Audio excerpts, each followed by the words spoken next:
Hello नमस्कार दोस्तों।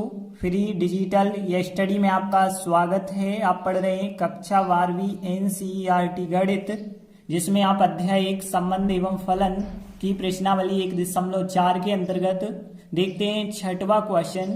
तो छठवें क्वेश्चन में देखिए कहा गया है, मान लीजिए कि एन में मतलब प्राकृत संख्याओं में एक द्विआधारी संक्रिया स्टार के लिए कौन सी चीज बताई गई है? संक्रिया जो है ए स्टार बी है, और ए स्टार बी का जो आंसर निकलेगा वो क्या होगा? ए तथा बी का एलसीएम। पिछली बार एचसीएफ कहा गया था, अब एलसीएम लघुत्तम समावर्त की बात हो रही है। तो यदि आप प्राकृत संख्याओं में से कोई दो संख्याएं और भी लेते हैं तो उनका आंसर क्या होगा? उनका एलसीएम होगा लघुत्तम समावर्त। तो हमें निम्नलिखित ज्ञात करने हैं। हमें इसके 5 क्वेश्चन सॉल्व करके बताने होंगे। तो देखिए सबसे पहले हम लिखेंगे हल, फिर दिया है में क्या लिखेंगे? प्राकृत संख्याओं के समुच्चय एन में एक द्विआधारी संक्रिया स्टार इस प्रकार से है। तो देखिए हमने लिखा दिया है में समुच्चय एन में, एन मतलब प्राकृत संख्याओं का जो समुच्चय है एक द्विआधारी संक्रिया स्टार इस रूप में दी गई है कि ए स्टार बी का मान क्या है? ए तथा बी का एलसीएम द्वारा परिभाषित है। देखिए अब हम जो है इसका पहला क्वेश्चन लेते हैं।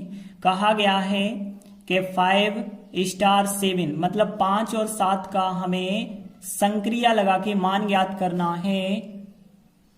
तो देखिए क्या मान होगा?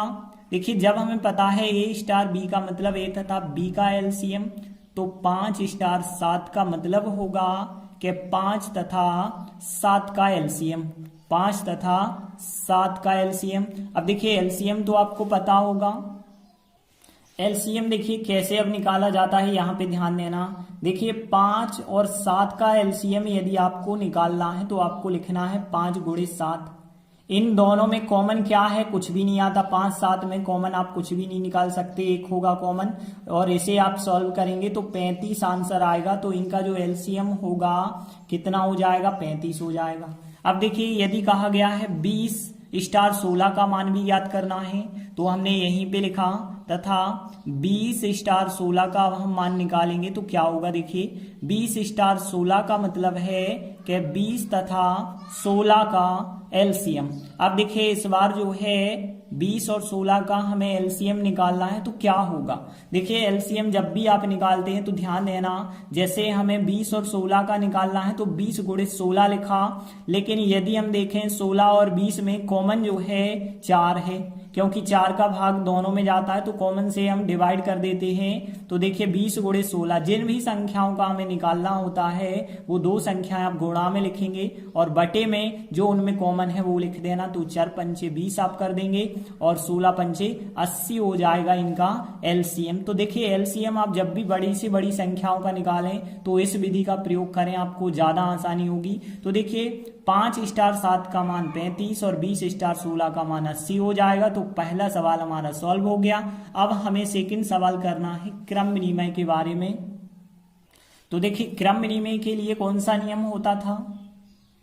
तो देखिए क्रम विनिमय क्या होता है? जब ए स्टार बी का मान बी स्टार ए के बराबर आ जाए, मतलब किन्हीं दो संख्या का यदि आप संक्रिया लगाते हैं और पलट के संक्रिया लगाएं तब भी आंसर एक से आने चाहिए। तो यहाँ पे आपको चेक करना है जो स्टार संक्रिया है वो क्रम विनिमय है या नहीं है, बताना है।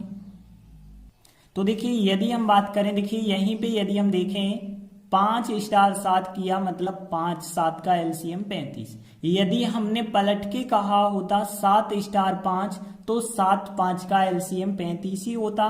तो कहने का मतलब है कि ए स्टार बी का मतलब है ए बी का एलसीएम और बी स्टार ए का मतलब है बी ए का एलसीएम। आखिर एलसीएम है ए बी का निकालें या बी ए का निकालें, बात तो एक ही है। तो यहाँ पे ए स्टार बी का मान बी स्टार ए के बराबर रहेगा।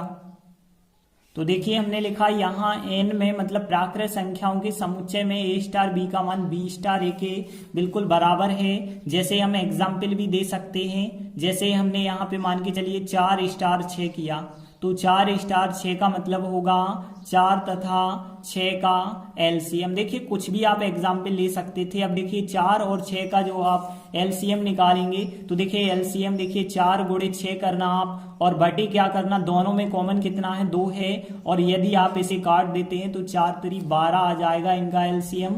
और देखिए अब हम पलट के यदि मान निकालते हैं तो यहाँ पे हमने लिखा था अब हम 6 स्टार 4 निकालेंगे, और 6 स्टार 4 का मतलब होगा 6 तथा 4 का एलसीएम। तो देखिए फिर भी एलसीएम उतना ही आएगा, क्योंकि पलट के भी आप निकालें, मतलब यदि आप ऐसा करते हैं कि 6 गुणे 4 करते हैं और इनका जो कॉमन है बटे में रख देते हैं तो भी आखिर आएगा तो वही 12 ही आएगा एलसीएम। तो यहाँ पे एलसीएम आखिर 12 ही आया है। तो हम कह सकते हैं अतः जो स्टार संक्रिया है वो क्रम विनिमय है। तो देखिए हमने लिखा आता है स्टार संक्रिया क्रम विनिमय है। अब देखते हैं तीसरा क्वेश्चन इसी का है, क्या संक्रिया जो स्टार है वो साहचर भी है। तो यदि हम देखें तो साहचर के लिए नियम जो होता है वो 3 राशियों के बीच होता है, ए स्टार बी स्टार सी। पहले ए और बी में कोष्टक होता है, फिर बी और सी में कोष्टक होता है। तो इसका और इसका आंसर क्या सेम आएगा, चाहे कोई भी अवयव ले लें। तो देखिए साहचर में हम जब 3 राशियों की बात करेंगे तो देखिए जब हम ए स्टार बी निकालेंगे तो ए और बी का एलसीएम आएगा, और फिर जो ए और बी का एलसीएम होगा उसका जब सी के साथ स्टार करेंगे तो ए बी सी तीनों का एलसीएम हो जाएगा। और सेम बात यहाँ पे भी रहेगी कि जैसे ए स्टार बी स्टार सी है, पहले आप बी और सी का एलसीएम निकालेंगे, जो आया होगा उसका आप ए के साथ एलसीएम निकाल देंगे तो आएगा तो आखिर तीनों का एलसीएम। तो यहाँ पे जो संक्रिया होगी वो साहचर्य होगी। तो देखिए यहाँ पे हमने लिखा एन में ए स्टार बी स्टार सी का यदि हम मान निकालते हैं तो देखिए क्या आएगा, यहाँ ए स्टार बी का मतलब होगा ए तथा बी का एलसीएम, ए तथा बी का एलसीएम होगा इसका मतलब। फिर हमने कोष्टक लगाया, फिर है स्टार सी लिखा, तो देखिए अब ए तथा बी का एलसीएम और फिर स्टार सी लगा है, मतलब अब इन तीनों का एलसीएम हो जाएगा। तो यहाँ पे हम कह सकते हैं ए बी तथा सी का एलसीएम हो जाएगा, ए बी तथा सी का एलसीएम होगा। अब देखिए यदि हम इसे इस रूप से निकालते हैं तो हमने कहा तथा ए स्टार बी और सी में कोष्टक लगा के चलते हैं तो मान क्या आएगा। तो देखिए ए लिखा फिर स्टार, पहले हमें कोष्टक को सॉल्व करना होगा तो ए स्टार लिखना होगा, बी स्टार सी का मतलब क्या होगा, बी तथा सी का एलसीएम। तो हमने लिखा यहाँ बी तथा सी का एलसीएम। अब देखा जाए यदि तो ए और कोई भी संख्या है तो ए का और इस संख्या का एलसीएम तो क्या बन जाएगा, यहाँ पे ए बी तथा सी का एलसीएम बन जाएगा, ए बी सी तीनों का एलसीएम यहाँ पे बन जाएगा। तो आखिर हम कह सकते हैं कि यहाँ पे इसके बराबर और इसके बराबर ये दोनों चीजें बराबर हैं, मतलब जो संक्रिया है वो साहचर्य है। तो देखिए हमने लिखा आता है ए स्टार बी स्टार सी का मान बिल्कुल बराबर आ चुका है ए स्टार बी स्टार सी के, एक बार ए और बी में कोष्टक लगा के और एक बार बी और सी में कोष्टक लगा के, इसलिए जो संक्रिया है वो संक्रिया क्या है, साहचर्य है। अब देखिए आप चाहें तो एग्जाम्पल भी दे सकते हैं, लेकिन एग्जाम्पल देना बिल्कुल भी हमें जरूरी नहीं लगता है। अब देखते हैं अगला प्रश्न चौथा है जो, तो चौथे में देखिए क्या है, एन में प्राकृत संख्याओं में स्टार का तत्समक अवयव ज्ञात कीजिए। तो देखिए तत्समक अवयव कैसे ज्ञात किया जाता है, तो ध्यान देना तत्समक अवयव को हम ई के द्वारा दर्शाते हैं, ठीक है ना। तत्समक अवयव को हम ई के द्वारा दर्शाते हैं और इसके लिए शर्त क्या होती है, तो देखिए यहाँ पे ए का हम किस संख्या के साथ स्टार करें कि आंसर ए ही आ जाए, या फिर हम पलट के भी कह सकते हैं कि किस संख्या के साथ एक संख्या का स्टार करें कि आंसर ए ही आ जाए। तो देखिए अलग अलग सवाल के लिए अलग अलग आंसर हो सकता है। जैसे हमने कहा 5 का हम किस संख्या के साथ स्टार करें कि आंसर आपको 5 आ जाए। पलट के भी हम कह सकते थे यहाँ पे किस संख्या का 5 के साथ स्टार करें कि आंसर 5 आ जाए। तो यहाँ पे वो निर्भर करता है संक्रिया पर। जैसे ए स्टार बी का मतलब क्या है, ए तथा बी का एलसीएम, तो हम 5 का किस संख्या के साथ एलसीएम निकालें कि एलसीएम 5 ही आ जाए तो आप कहेंगे 5 का 1 के साथ एलसीएम निकाला जाएगा तो 5 ही आएगा। अब देखिए किस संख्या के साथ 5 का एलसीएम 5 आएगा, तो केवल 1 के साथ ही, क्योंकि 1 और 5 का एलसीएम जो होता है वो 5 होता है। तो यहाँ पे हम कह सकते हैं कि तत्समक अवयव के लिए जो शर्त होती है, तत्समक अवयव के लिए कौन सी शर्त होती है, जो ध्यान रखना, तत्समक अवयव को हम ई के द्वारा दर्शाते हैं तो ए स्टार ई का मान ए होना चाहिए। तो ए स्टार ई का जो मान होना चाहिए वो ए होना चाहिए। हम पलट के भी कह सकते हैं कि यहाँ पे ई और ए का जो स्टार होना चाहिए वह भी ए होना चाहिए। और जहां पे ए का जो मान होता है वो कहां से होता है, ए का जो मान होगा प्राकृत संख्याओं से होगा, और ई का मान भी जो होना चाहिए वो भी प्राकृत संख्याओं से, क्योंकि प्राकृत संख्याओं के रूप में यहां पे बात चल रही है। तो देखिए यहां पे लिखेंगे हम, यहां ई बराबर 1, यदि हम ई बराबर 1 लेते हैं तो फिर ए स्टार, तो यहां पे ए स्टार 1 का जो मान होगा वो क्या होगा, ए तथा 1 का एलसीएम। और ए कोई यदि संख्या हो, जैसे मान के चलो 10 हो तो 10 और 1 का आप एलसीएम निकालेंगे 10 आएगा। 5 हो तो 5 और 1 का एलसीएम 5 आएगा। तो ए और 1 का जो एलसीएम होगा वो ए होगा। यदि हम पलट के भी देख लें कि 1 और ए का स्टार करें तो यहाँ पे 1 तथा ए का एलसीएम होगा, और 1 तथा ए का जो एलसीएम होगा वह भी ए होगा, क्योंकि 1 और 5 का एलसीएम 5, 1 और 10 का एलसीएम 10 होगा।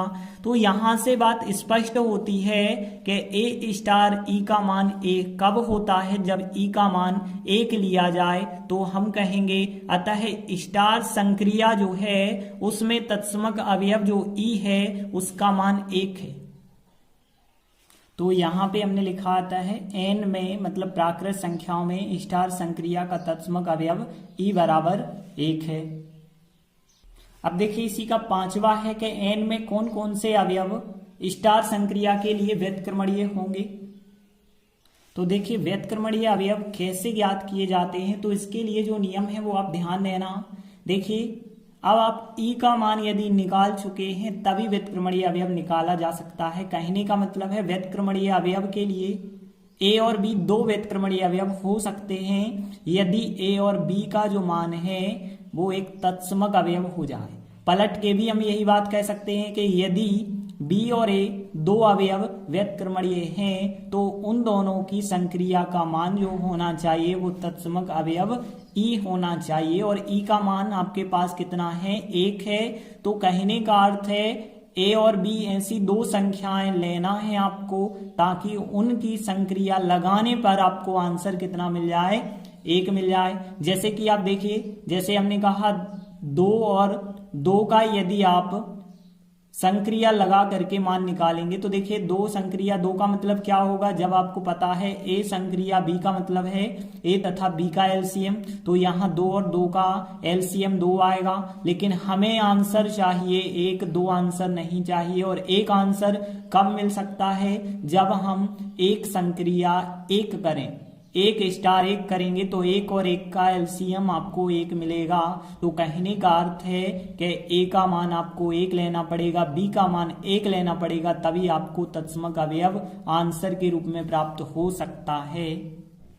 तो देखिए व्युत्क्रमणीय अवयव के लिए जो शर्त होती है वो शर्त लिखेंगे कि ए स्टार बी का जो मान होता है ई होता है। यदि आप पलट के भी मान निकालें बी स्टार ए का मान, तब भी क्या आना चाहिए, ई आना चाहिए। और यदि हम यहाँ पे देखें, यहाँ पे यदि हम ए और बी के मान, ए का मान भी 1 लें तथा बी का मान भी यदि हम 1 लेते हैं तो ही ऐसा हो सकता है कि यहाँ 1 स्टार 1, मतलब यहाँ पे हम कहेंगे 1 तथा 1 का एलसीएम, 1 तथा 1 का जो एलसीएम होगा वो कितना होगा, 1 होगा। 1 मतलब जो कि आपका तत्समक अवयव जो है ई आ चुका है। अब पलट के आपको निकालने की जरूरत नहीं है, क्योंकि एक स्टार एक को पलटेंगे तो आंसर तो वही आएगा, एक और एक में कोई डिफरेंस तो होता ही नहीं है। तो हम कह सकते हैं कि ए का मान 1 होगा और बी का मान 1 होगा। मतलब पूरी प्राकृत संख्याओं में से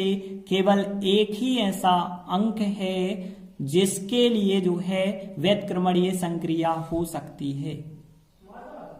तो देखिए हमने लिखा आता है n में, मतलब प्राकृत संख्याओं में a और b का मान यदि 1 लिया जाए तो एक अवयव ही ऐसा है जिसके लिए जो है संक्रिया व्युत्क्रमणीय है।